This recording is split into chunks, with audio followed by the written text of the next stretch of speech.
بسم اللہ الرحمن الرحیم۔ حضرت علی رضی اللہ تعالیٰ عنہ نے فرمایا، حتائیں اور خواہشات وہ سرکش گھوڑے ہیں جن پر کسی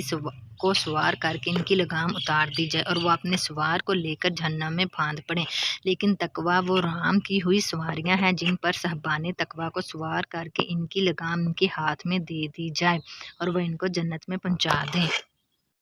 حضرت علی رضی اللہ تعالیٰ عنہ نے فرمایا، آخری زمانے کے لوگ بھیڑگی ہوں گے اور حکمران درندے، درمیانی طبقہ کھا پی کر مست رہنے والے اور فقیر نادر بالکل مردہ، سچائی دب جائے گی، جھوٹ ابھر آئے گا، محبت صرف زبانوں تک محدود رہ جائے گی اور لوگ دلوں میں ایک دوسرے سے کشیدہ رہیں گے، عفت و پاک دامنی نرالی بھی جائے گی اور اسلام کا لبادہ پوستین کی طرح اڑا جائے گا۔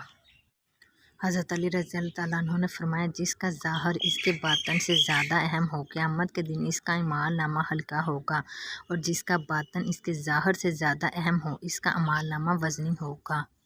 حضرت علی رضی اللہ تعالیٰ عنہ نے فرمایا، تمام تعریفیں اس ذات کے لیے ہیں کہ وہ جسے توڑے اسے کوئی جوڑ نہیں سکتا، اور جسے وہ جوڑے اسے سارے توڑنے والے مل کر توڑ نہیں سکتے۔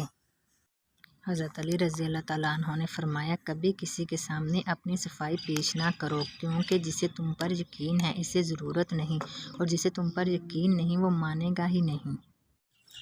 حضرت علی رضی اللہ تعالیٰ عنہ نے فرمایا، جب کوئی دوست تمہیں اپنا راز بتائے تو یہ سمجھ لینا کہ وہ اپنی عزت تمہیں امانت دے رہا ہے، اور اس میں بھی خیانت مت کرنا۔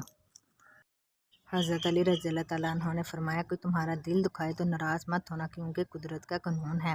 جس درخت کا پھل زیادہ میٹھا ہوتا ہے لوگ پتھر بھی اسی کو مارتے ہیں۔